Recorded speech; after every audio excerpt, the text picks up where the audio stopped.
So, welcome to the Goodwood Festival of Speed for the rFactor British Touring Car League, as we have 15 cars to go up the hill this afternoon. Our first one is Vanderbosh in the number 8 Saab 9.3 Rallycross car. This is a car from 1999, one of our slightly more contemporary cars here. So away it goes down towards the first corner for the first time and into the right-hander. So a good start there for the Saab, nice and sideways as it goes through park and onto the straight in front of the house and very nearly in the bales already.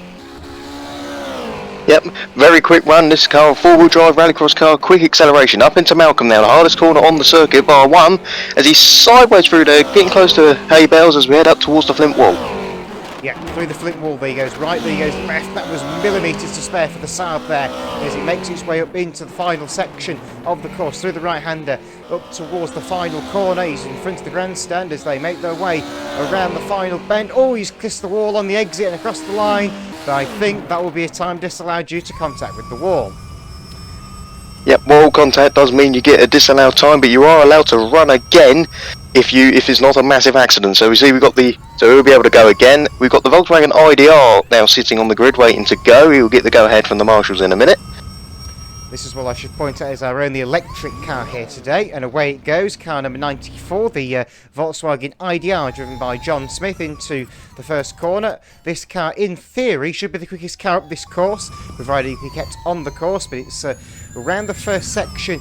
Okay, underneath the bridge, down towards Molecombe. Now the question is, can it get around Molecombe? It did struggle with this in practice yesterday, but it is through Molecombe A-OK this time. Up towards the flint wall, it's really difficult corner for this car. Oh, he hits it all there! That's a rather large accident. We won't be seeing that one again, unfortunately. Yep, but now we go one extreme to the other. We've gone from the most powerful car here today to the least powerful car. This is the Austin Mini, number 25, driven by Ben Singleton. And not only is it the least powerful car here today, this is the oldest car, debuting in 1966.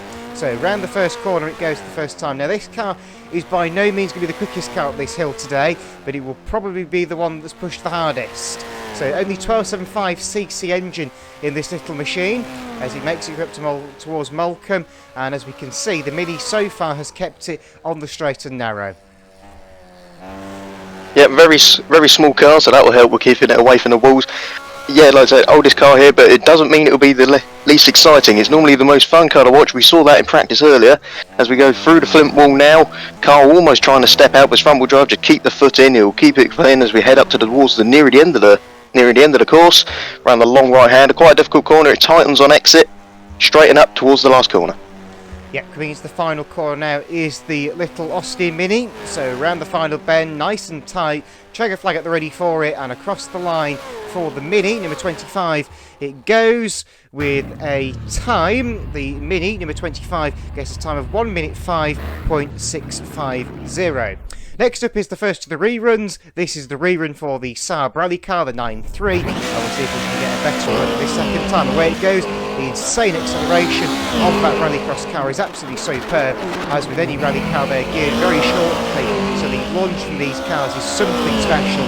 But obviously they do suffer with the top end speed, which thankfully this Goodwood course does not affect them as much as it could elsewhere.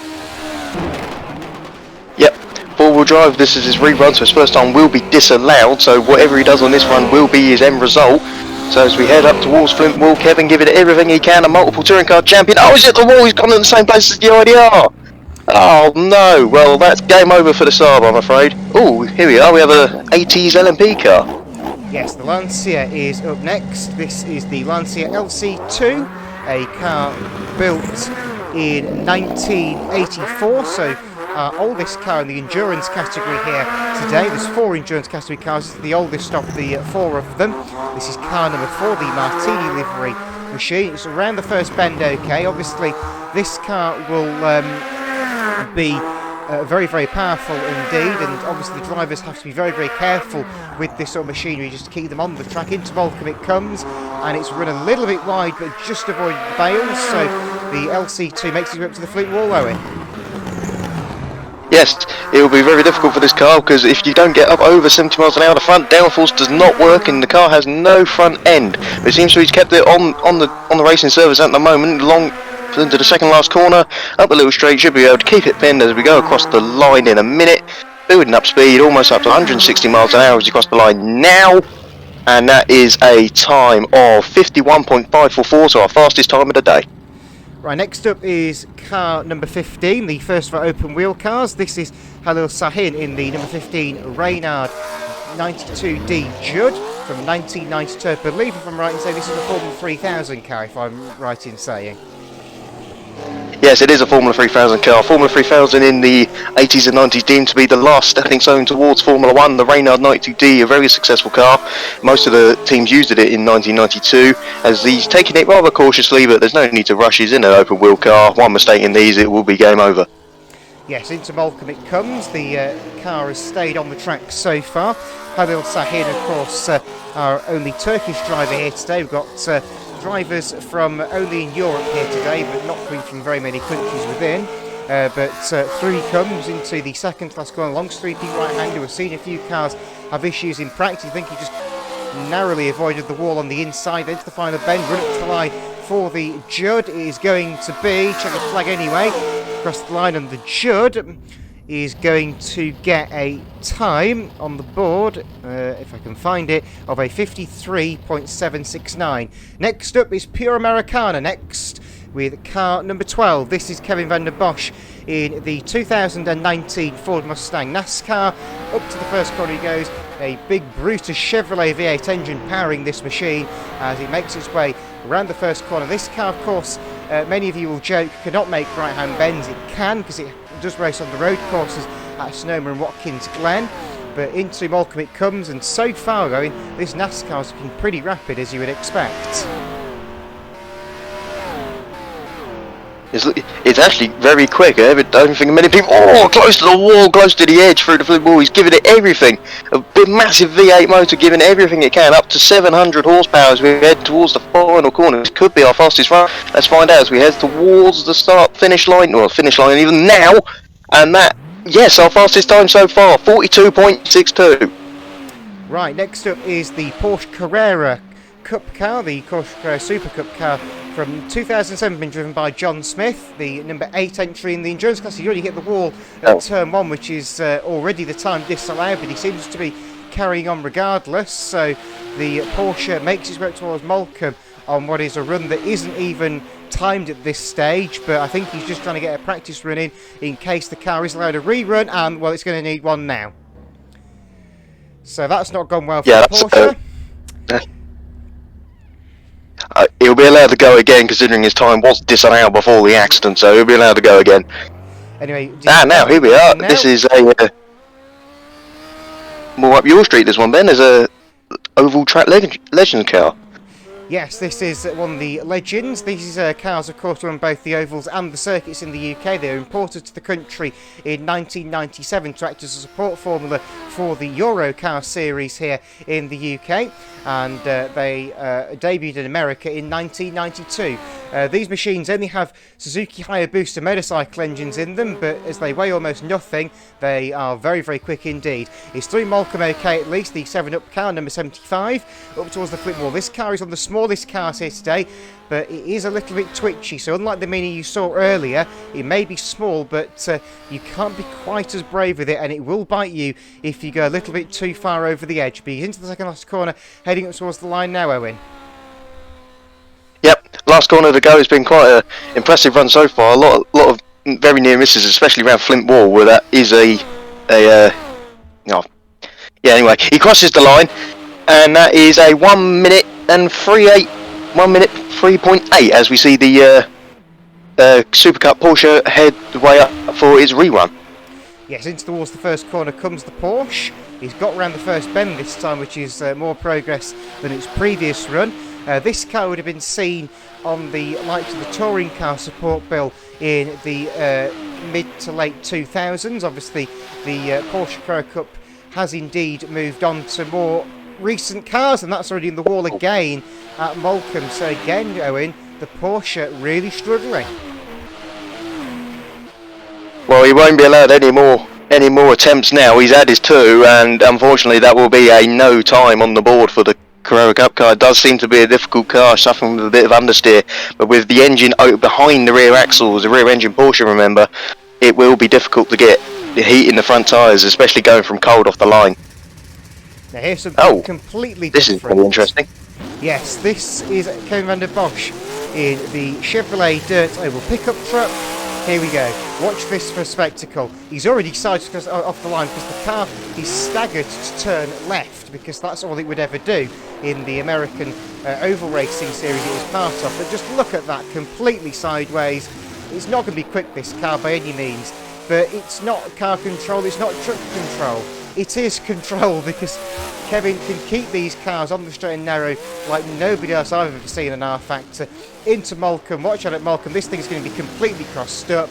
Not quite as much as I expected, but still, it wasn't willing to turn.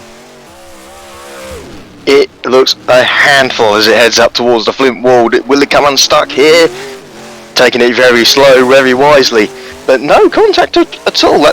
This is going to be a brilliant run, considering the circumstances he finds himself under. The car's sideways all the time. I think the inside front wheel trying to lift up due to the soft springing on the back. Remember, it's designed for left-handed dirt ovals, as Ben said, so it's not really used to tarmac in left and right corners. As we head up towards the finish line now, crosses the line and does a, let me find him, 1 minute 2.575, so it's yes, quicker than the Legend, which is a circuit racing car. Anyway, away goes our next victim for the hill. This is going to be our second of the open wheel cars, the Dome F103 Cosworth, being driven by Halil Sahin, I believe, as he makes it up the hill. This is another F3000 car, isn't it, as well, I think? Yep, this has been driven by Owen Potter actually, but yes, there's another F3000 car, a 1993 spec, and this is the replica of Luca Badoer's championship winning car, but he did use a Reynard in the real world. This is a replica car, going up the hill, Cosworth DFE engine, a very successful engine in its own right in Formula 1, as he heads to the second last corner. It looks to be quite a tidy run so far. It does, yeah. The F3000 cars were expecting to be with a handful, and I'm not saying they're not, but who's who do better with GT cars? Across the line goes the Dome, and it is going to be a 47.578 as away. Off the line goes a very, very noisy Audi GTO car in the hands of Halil Sahin. This is the Audi Quattro Imsa GTO car, which is our second oldest car in the endurance category. This car from 1989 would have raced in America as part of the GTO series, which of course was for anything that was basically big, noisy, and somewhat on the long lines of a road-going car, but they were more the silhouette-based formula, if memory serves me right. Into the flip wall they go, and it looks like so far a very clean run from the Audi. Flames spin out the side of the engine, banging on overrun. This thing over-fueling like hell. 5-cylinder engine, similar engine they would have used in the Quattro rally cars, and we all know how that turned out. Won the championship in 1984, close to the wall, but keeps it out as he goes across the line now. I think the Audi will have a disallowed time. I think he hit the wall there, sadly. Next up is the number one car. This is John Smith in the Infiniti G35 GTS, a GT3 car from 2009.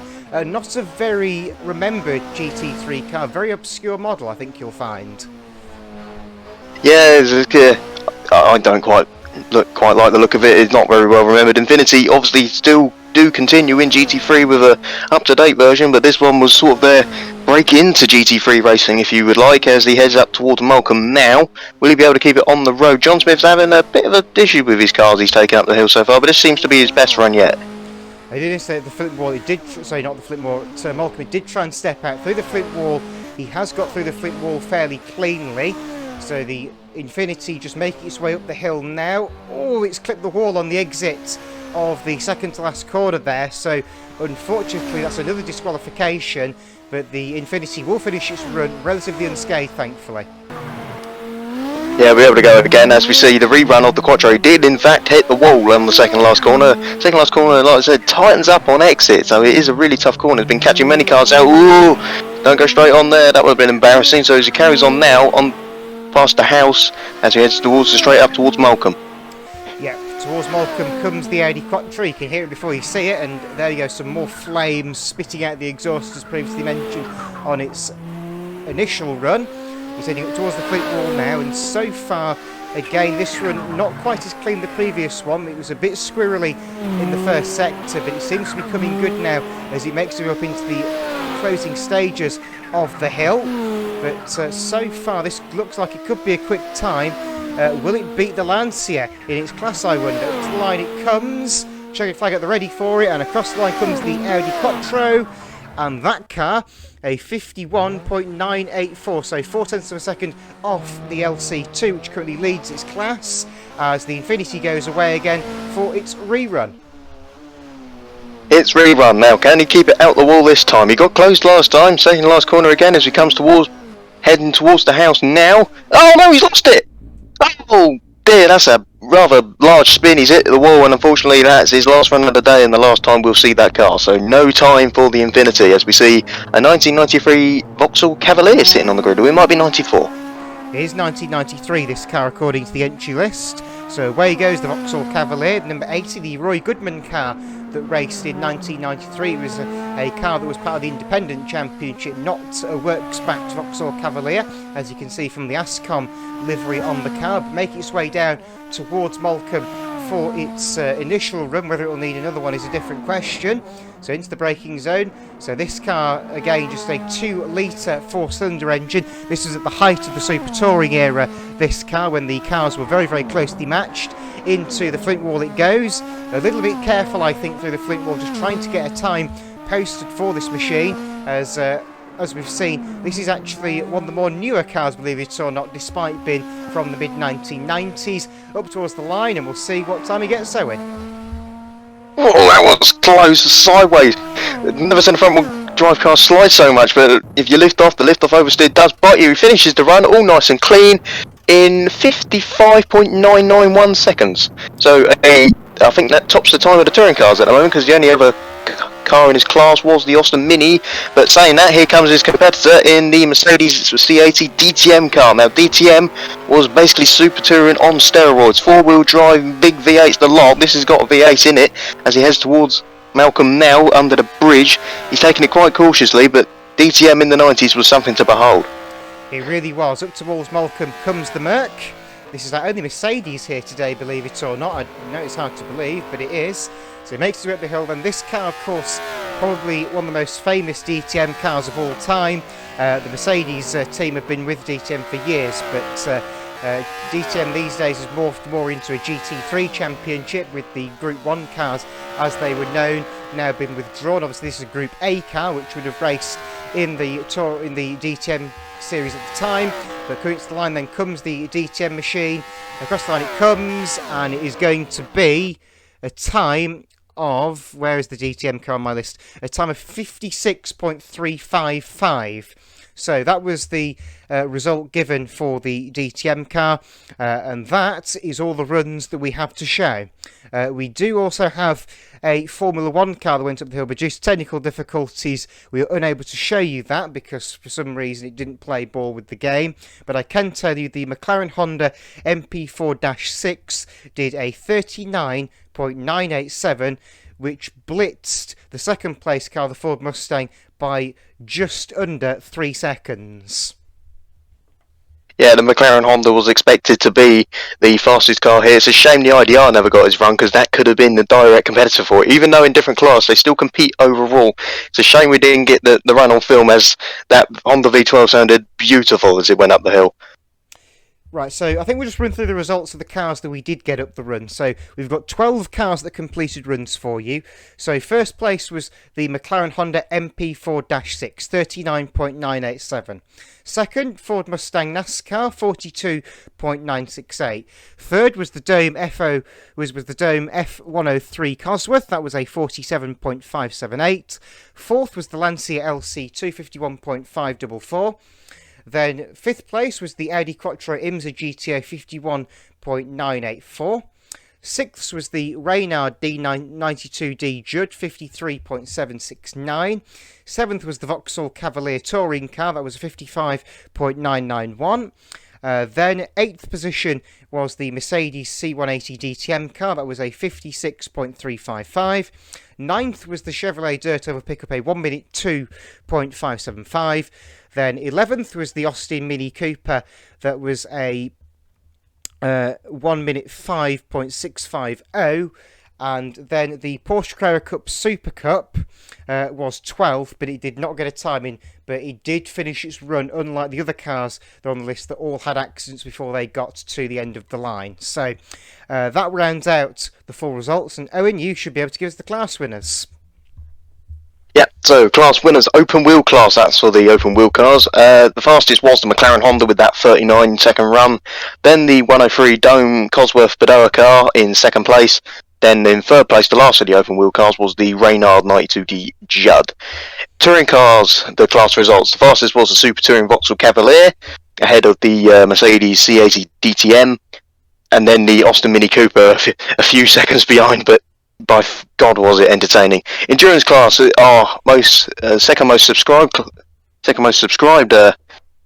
class here. The fastest was the Lancia Lc2 Group C 80s Le Mans car. Second was the Quattro GTO, and third was the Porsche Carrera Super Cup. Albeit it didn't log a time, it did still count as a result, as it didn't have a massive accident, unlike the Infinity, which we saw have its massive accident on the second run, did not score. Off-road class was the only car here today, unfortunately did not finish, was the first car of the day was the Saab 9.3 Rallycross, had a crash at Flint Wall. Then into Libre class, well, pretty much anything with a motor engine. The fastest was the Ford car, ahead of the remarkable oval pickup car with three wheels in the air all the time, and then the 34 Coupe Legend in third place, and a DNF for the electric IDR. So that was your full results with all the classes. We enjoyed the Goodwood Festival of Speed. Now, Ben, what was your favourite car? Mine was the McLaren Honda, albeit we didn't get to see it on film. I have a couple of favourites, obviously. The one that I thought looked best as a static object was the Porsche Carrera Cup. Now, I'm not normally a fan of 911s, but that sort of style 911 is pure nostalgia for our age group, should we say, Owen, because that's sort of the cars we saw first hand in GT racing when we first started watching motor racing.